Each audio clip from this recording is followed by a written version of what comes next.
como dicen la Biblia, el diablo anda como león rugiente, buscando a quien devorar.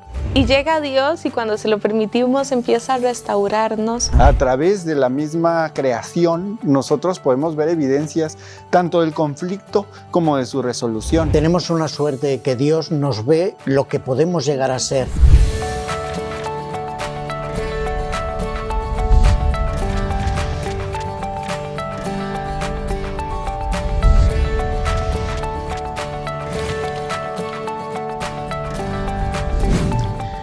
Bienvenidos, queridos amigos, de nuevo a un programa de la Escuela Sabática Universitaria. Para mí es un placer que nos acompañen, al igual que los amigos que hoy están aquí presentes. Pero antes de que os presentéis, quiero lanzaros una pregunta para que tener una breve respuesta, que va a ser un poco la introducción a todo el estudio del día de hoy. ¿Creéis que es bueno vivir con normas o reglas? ¿Realmente son necesarias? ¿Y por qué? Mi nombre es Ruth Badilla y creo que para una sana convivencia es necesario que se respeten las reglas. Mi nombre es Esther Córdoba y estoy de acuerdo en que sí deben existir las reglas para evitar el caos. Mi nombre es Ricardo Sosa y yo diría que no solo creo que son necesarias, sino que son inevitables. Es parte de cuando existe convivencia, surgen las normas, ¿no? Más allá de que se requieran implementar, van a surgir. Yo coincido totalmente con vosotros porque también creo que las normas y las reglas son necesarias y convenientes para una vida. Si no, como dice Esther, esto sería un caos. Pero antes de empezar en profundidad con el tema de hoy, invito a Ruti para que nos haga una oración. Claro que sí, oremos. Querido Dios, te agradecemos la oportunidad de abrir una vez más tu palabra y pedimos que el Espíritu Santo pueda darnos claridad de mente para poder extraer las lecciones para cada uno de nosotros. Lo pedimos en el nombre de Jesús. Amén. Amén. Amén. El título general que nos propone el autor de la Escuela Sabática en esta lección número 10 es Las reglas del conflicto. La verdad es que cuando hay un conflicto, y sobre todo un conflicto bélico, posiblemente lo que se respeta menos son las reglas. Normalmente se respetan muy poco. Pero en este conflicto cósmico sí que existen unas reglas que tienen que obedecer tanto Dios como los ángeles como Satanás.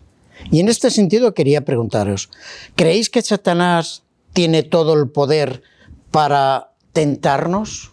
¿Esas reglas le permiten tentarnos? Bueno, lo que la Biblia dice explícitamente es que Él tiene habilidad de tentarnos hasta cierto punto. En el libro de Santiago se explica claramente que uno es tentado cuando es atraído desde sus propios deseos. Él no tiene la capacidad de implantar ideas dentro de nuestro cerebro, pero puede con el ambiente manipularlo de tal forma que nos atrae hacia la tentación. Por eso es muy importante que nosotros, conociendo esto, pongamos las barreras necesarias. O sea, que lo que estás diciendo es que en parte le estamos facilitando el trabajo a Satanás. ¿Sería eso? Claro, con todas nuestras acciones diarias vamos dejando esas pistas, esas migajitas de cuáles son estas áreas débiles que tenemos. Pero dentro de esos límites del conflicto me gusta mucho el pasaje de Daniel 10 que presenta la lección. Cuando llega el ángel y habla con Daniel, y entonces, bueno, llega de hecho Gabriel y le dice que desde el primer día que Daniel había dispuesto en su corazón entender, o sea, Daniel estaba hablando con Dios, estaba orando constantemente para poder entender qué era lo que había visto. Dios ya había dispuesto enviarle la respuesta, pero dice el versículo 13 de Daniel 10, mas el príncipe del reino de Persia se me opuso durante 21 días, pero he aquí Miguel, uno de los principales príncipes, vino para ayudarme y quedé allí con los reyes de Persia. Es decir, un ángel fue enviado a darle la respuesta que Daniel pedía, pero esa respuesta no llegó inmediatamente. Pasó un día, pasó dos, pasaron 21 porque estaba Miguel batallando aquí con un sobrenombre, pero estaba luchando contra Satanás. Y vemos entonces que aunque Satanás quiere y en ese momento era obstaculizar una respuesta, Y nos podemos preguntar nosotros ahora en la vida cotidiana, ¿cuántas veces necesitamos tomar una decisión, por ejemplo? Y empezamos a orar, empezamos a pedirle a Dios, y tal vez ahorita no hay un conflicto así entre Miguel y Satanás, pero tal vez hay conflictos entre esas concupiscencias que menciona Santiago, esos deseos profundos que yo tengo entre si leo la Biblia o si me pongo a ver un capítulo de una serie. Si hago, ¿verdad?, algo conforme a lo que Dios espera de mí, o me voy por el camino más fácil, más ancho, más tranquilo.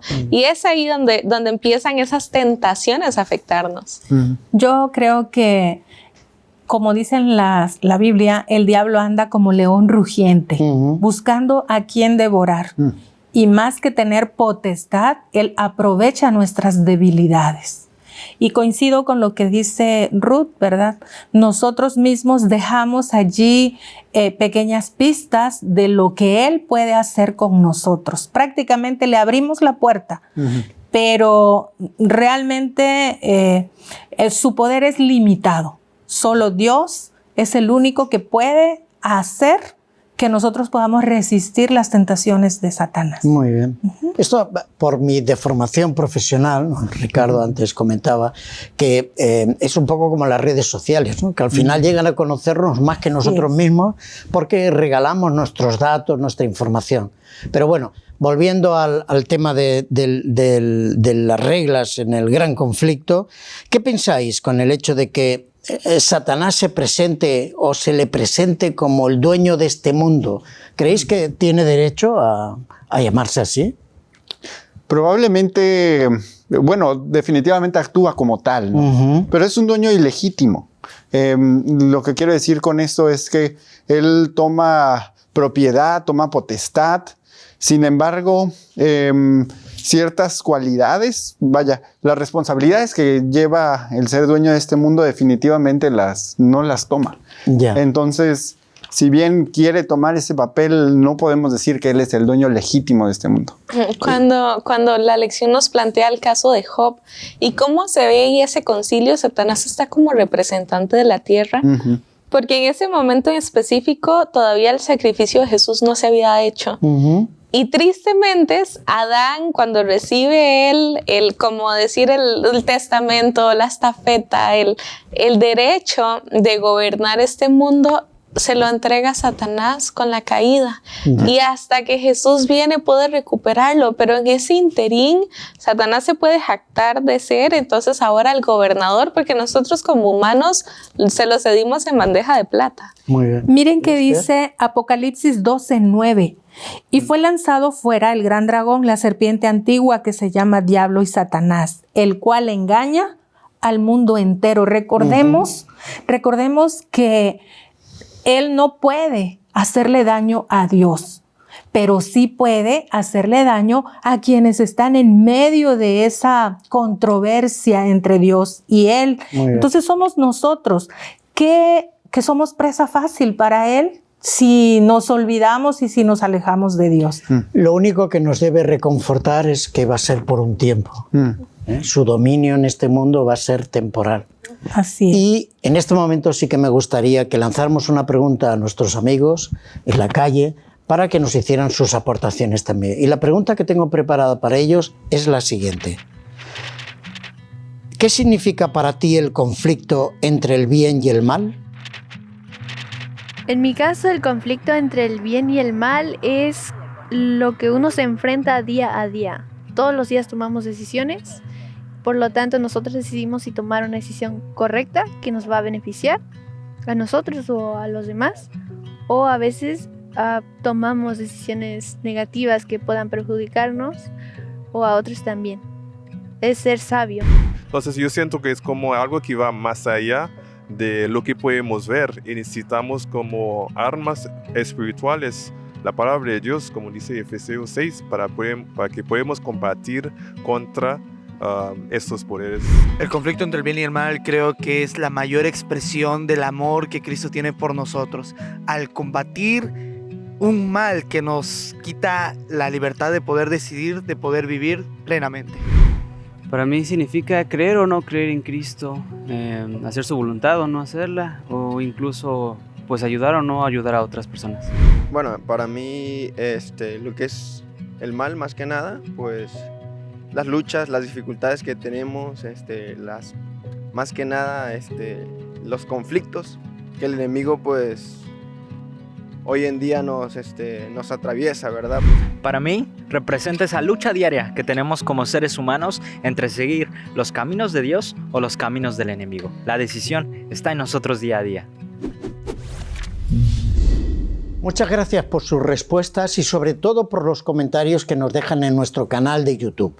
Seguimos hablando de este conflicto y ahora vamos a hablar un poco el caso de Job. No sé si sabéis que Job se considera el primer libro escrito por Moisés y el primer libro históricamente de la Biblia. No tengo datos fehacientes, pero así lo he leído y así lo consideramos.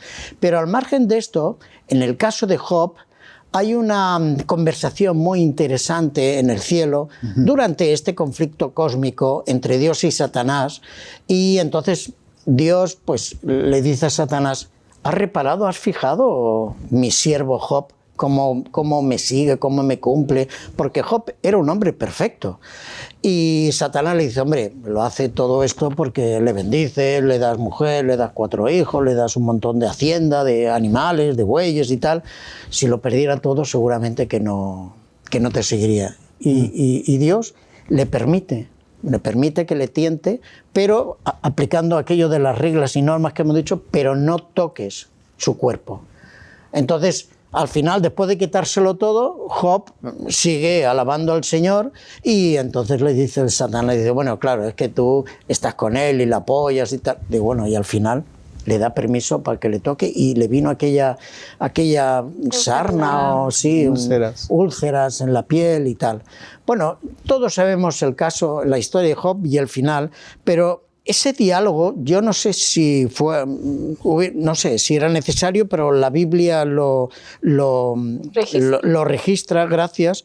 Y la pregunta que quería que dialogáramos en base a este momento de la historia: ¿qué explicaciones podemos dar a este diálogo y qué sentido tiene que en el conflicto cósmico, aunque hemos dicho que es una buena representación? No sé, ¿cómo lo veis? ¿Era necesario este diálogo? ¿La historia Job nos aporta algo? ¿Refleja para alguno de nosotros este conflicto cósmico? No hay nada por casualidad en la Biblia. No hay ninguna frase, palabra, historia que esté de más. Porque justamente en nuestra necesidad como seres racionales de entender las cosas, esta es una pequeña pincelada del detrás de cámaras que desconocemos. Y viene a traer justo a la mesa el tema que profundiza esta semana de las reglas, de que necesitamos ver que no es que Satanás anda libremente haciendo lo que quiere o que Dios anda libremente haciendo lo que quiere. Ambos tienen, ¿verdad?, como un marco de acción, y nosotros que estamos dentro de ese marco de acción también tenemos la libertad de tomar decisiones. Qué bonita es la historia de Job vista desde la fidelidad, de que vienen las pruebas, vienen las dificultades. Hace unas semanas atrás hablábamos de que a veces vienen los momentos difíciles y no entendemos los porqués y nos van de alguna forma fortaleciendo, y estamos en este debate. Pero Job dice que una tras otra y él seguía bendiciendo a Dios, y era un testimonio no solo para Satanás, no solo para nosotros como futuros descendientes de la raza humana, sino para los ángeles del cielo, que también son parte de este conflicto, que también han recibido esa duda del carácter de Dios que habíamos visto previamente. Para los ángeles que han caído y los que no han caído. Exactamente. Yo creo que este hecho que se registra en el libro de Job es para hacernos entender que el conflicto cósmico es real. No solamente sucedió en el cielo, se está sucediendo en la tierra, y como lo veíamos en la lección anterior, ¿verdad? Somos nosotros los que estamos recibiendo las consecuencias. Sin embargo, sabemos que hay límites. Dios está allí justamente velando que el enemigo pues no nos alcance, ¿verdad?, en lo más importante, que es nuestro carácter. ¿Por qué? Pues porque es el reflejo del carácter de Dios. Al final de cuentas, somos nosotros los que tenemos que purificarnos aquí para parecernos a Dios y poder ir con Él al cielo. Entonces yo creo que es un ejemplo, esta historia es un ejemplo de cómo podemos asimilar el conflicto. Muy bien. Excelente forma en la que lo pones, Esther. De hecho, en cierta forma, ese diálogo de introducción al libro de Job es como un microcosmo del conflicto al por mayor, ¿no? Y de hecho, Satanás postula una hipótesis. Dice, no, pues es que estas transacciones que tú llamas amor, Dios, en realidad son transacciones. ¿De interés? De interés, exactamente. Él te adora porque le das algo, ¿no? Y a través de todo el libro de Job, pues vemos cómo el mismo Job llega a entender que a pesar de las circunstancias, el amor de Dios es mayor y es, digamos, desde el principio y hasta la eternidad. En ese sentido, el conflicto y sus reglas se delimitan perfectamente bien en ese diálogo. Satanás postula una hipótesis y Dios pone una contrahipótesis, ¿no? Que y el escenario perfecto para corroborar las hipótesis. Sí. ¿Verdad? De un bando al otro y ahora vamos a ver cuál de las dos versiones es la correcta. O sea que tenemos un conflicto cósmico, hemos hablado un poco del origen, del desarrollo, el hecho de que nosotros estamos dentro de ese ring que tú, Ruth, comentabas, de ese conflicto cósmico. Hemos hablado que hay unas normas y unas reglas, porque Satanás tiene que recibir el permiso de Dios para poder tentar por 2 veces a Job. Pero uno se preguntaría, todo eso es muy grande que nos rodea, pero uno se preguntaría, ¿hasta cuándo? ¿Hasta cuándo? Antes hablábamos que a Satanás se le presenta como el señor de este mundo, pero ¿hasta cuándo? ¿Hasta cuándo este conflicto cósmico? Porque esto, lo que estamos experimentando aquí, tiene que tener un principio y un fin. Y ahí lo valioso de las profecías en la Biblia. Claro. Cómo se han ido cumpliendo hechos pasados, no sé, los reinos del mundo, desde antes de que existiera Grecia, ya se mencionaba Grecia en la Biblia. Y cómo ya no tenemos un imperio llamado Grecia, nos da la confianza, la certeza de que también el tiempo ya está limitado para Satanás. Así como grandes imperios ya no existen, este imperio de Satanás en esta tierra se va a acabar también. Y eso es lo maravilloso de tener fe en ese plan de salvación, que afortunadamente conocemos el desenlace, conocemos el final, ¿no? No estamos ansiosos por saber quién va a salir vencedor, ya sabemos. ¿Y crees que por conocer el final nos beneficia? Pues nos da confianza porque eso hace que pongamos nuestra vista en el campeón, en el que va a resultar victorioso, que es Dios. Eso es jugar con ventaja, porque nosotros sabemos la resolución del conflicto por el texto bíblico y además lo creemos. Y sabemos que vamos a ser beneficiados también, ¿no? Claro. Y si bien en la Biblia es explícito que nadie puede conocer una fecha exacta, el hecho de que sabemos que sucede, eso es lo que nos da confianza, ¿no? Lo que nos da seguridad. Muy bien. Bueno, la verdad es que lo que hemos dicho creo que ha sido muy interesante, pero a mí me gustaría conocer a un experto en esta materia, ¿no? Y que nos contestara nuestra pregunta. Y por eso yo le voy a lanzar una pregunta al experto para que nos explique por qué concedió Dios una jurisprudencia a Satanás en el conflicto cósmico, aunque solo sea temporalmente. ¿Qué nos dice esto acerca del modo en que Dios trata de responder a las acusaciones de Satanás? Es una pregunta desafiante que difícilmente se pueda contestar en unos segundos. Pero hemos estado estudiando esta lección pasada y la de esta semana, que Dios está en un conflicto con el enemigo. Satanás acusó a Dios de ser un Dios injusto, exigente, y Dios ofrece a todos, incluyendo al enemigo, la libertad de acción, lo que nosotros llamamos el libre albedrío, y quiere que el enemigo tenga su oportunidad de actuar, como también nos da a nosotros la oportunidad de decidir qué hacer, si queremos servirle, si queremos ser rebeldes, si queremos inclusive atacar a Dios y maldecirlo, porque en esa libertad es que se manifiesta el amor de Dios. Y lo vemos como la lección nos invita a considerar el caso de Job. Dios le da ciertas acciones de libertad para que él no, como le decía el enemigo, sí, Job te está sirviendo por conveniencia, porque le has bendecido, le has dado muchas cosas, pero entonces dice, bueno, ahí está libre, él lo ha decidido de corazón, pruébalo, y conocemos el desarrollo y cómo termina la historia de Job. Todos estos casos y muchos otros casos en el Antiguo Testamento nos muestran que hay un gran conflicto y que en ese gran conflicto el ser humano tiene libertad, el enemigo también tiene libertad, así como Dios tiene la libertad de influir, de llamar, de invitar al ser humano que se convierta. Y finalmente es el ser humano, cada uno de nosotros, el que va a decidir de qué lado se va a colocar en ese gran conflicto. Muchas gracias le damos al experto por su respuesta, que nos ha clarificado algunos aspectos, pero todavía me queda a mí una duda, más que una duda, una pregunta por vosotros. En este conflicto cósmico, que se podría haber resuelto con fuerza y poder de Dios, en eso estamos de acuerdo, pero no fue así. No fue así porque Dios tenía que demostrar que su posición, digámoslo así, era correcta y las acusaciones de Satanás estaban fuera de lugar.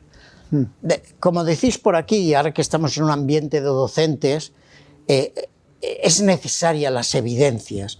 Era necesario de que la creación de Dios pudiera comprobar con evidencias que Satanás estaba completamente equivocado. Así que os quiero preguntar, ¿qué tipo de evidencias podemos imaginar o qué tipo de evidencias tenemos nosotros para llegar a la conclusión de que este conflicto cósmico, adelantándonos al final, es correcto, o sea, va por buen camino? Pues tomando desde la misma, del mismo discurso de Dios en el libro de Job, él postula algo muy interesante, y eso es todo lo que se puede ver en el mundo natural, ¿no? A través de la misma creación, nosotros podemos ver evidencias tanto del conflicto como de su resolución. La maravilla de la fisiología humana, la maravilla de cómo funciona un ecosistema, trae la firma de Dios, ¿no? Y trae también, desafortunadamente, el efecto del pecado. Y ahí podemos estudiarlo, ahí lo podemos conocer. Y a veces la intervención del hombre. Correcto. En muchos casos también. Correcto. Y por Yo aquí, creo que también otra de las evidencias es cómo una persona puede renacer de una vida, de pecado que para los ojos humanos, para nosotros podría parecer, es un caso perdido. Pero cómo una persona puede volver a nacer en Cristo Jesús. Y yo creo que esa es una evidencia justamente de cómo se puede poner en práctica el plan de salvación y cómo se reivindica el carácter de Dios. Tenemos una suerte de que Dios nos ve lo que podemos llegar a ser y no lo que somos. Pues nosotros tenemos una vista corta. Bueno, hoy estamos aquí 4 amigos con gafas. Vista corta. Con vista corta. Pero nosotros a veces analizamos lo cercano, vemos el árbol y no nos deja ver el bosque. Así es que el Señor, gracias, que nos ve como posibilidades, ¿no? Sí, y ahí se cumple, ¿no? El hecho de redimir. Exactamente. Porque el plan de salvación es eso, redimir al ser humano. Ay, me gustan mucho ambos comentarios. Del de Ricardo quiero también hacer como una acotación, porque la naturaleza está llena de reglas. El hecho de que la Tierra gire de la forma que gire, que los planetas orbiten alrededor del Sol y las galaxias, y cuando los físicos se ponen a estudiar y se dan cuenta que 1 milímetro más allá o más acá estaríamos o congelados o cocinados por el Sol. Sí. Y entonces, ¿quién le dice a la Tierra que sigue girando? ¿Verdad? ¿De qué forma la gravedad sigue todavía funcionando el día de hoy? Todo tiene reglas y las reglas permiten este funcionamiento de las cosas. ¿Y cómo no va a tener reglas este conflicto también en medio del cual estamos? Porque al fin y al cabo, quienes estamos en medio del conflicto somos nosotros y somos criaturas preciosas para Él. Y Él va a buscar la forma de cuidarnos, de limitar ese poder de Satanás, aunque limitar el poder de Satanás signifique limitar su propio poder.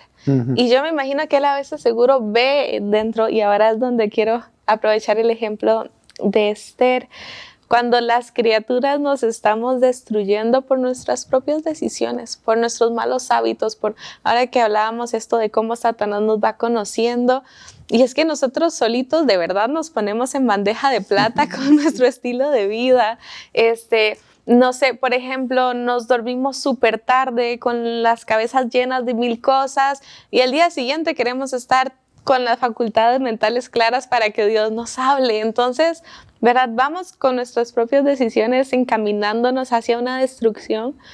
Y llega Dios y cuando se lo permitimos empieza a restaurarnos. Muy bien. Y hacer ese anticipo de lo que va a hacer cuando todo esto acabe. Día y hora no sabemos, pero con lo que va pasando año tras año, cumpliéndose lo que la Biblia nos enseña, primero nos dice que estamos cada vez más cerca y segundo nos termina de dar la esperanza de que se va a cumplir tal cual. Para mí también las profecías son una evidencia palpable en el cumplimiento y las pocas profecías que quedan por cumplir. Pero para mí hay otra evidencia, teniendo en cuenta que estamos en un conflicto cósmico y a veces se habla de que ese conflicto cósmico es como un juicio a Satanás en este caso, ¿no?